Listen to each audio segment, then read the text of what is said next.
இன்றைக்கி நம்ம முட்டை பணியாரம் எப்படி செய்கிறதுன்னு பார்க்கலாம். இது செய்கிறதுக்கு கடாயில் 1 ஸ்பூன் எண்ணெய் ஊற்றிக்குங்க. கடுகு பொரிஞ்சதுக்கப்புறமா 1/2 ஸ்பூன் உளுத்தம்பருப்பு, 1/2 ஸ்பூன் கடலைப்பருப்பு சேர்த்திக்குங்க. இது கலர் மாதிரி வரட்டும்.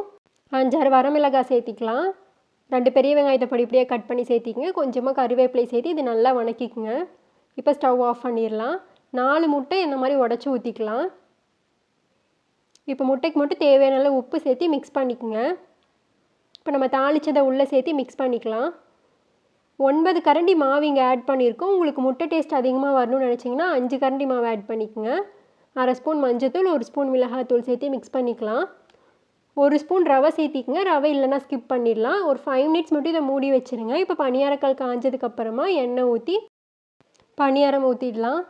ஒரு சைடு வெந்ததுக்கப்புறமா திருப்பி போட்டுடலாம். மீடியம் ஃப்ளேம்லேயே வச்சு குக் பண்ணுங்கள், இல்லைன்னா தீஞ்சிரும். அவ்வளோதான். இப்போ 2 சைடும் வெந்துருச்சு. நமக்கு சூப்பரான முட்டை பணியாரம் ரெடி.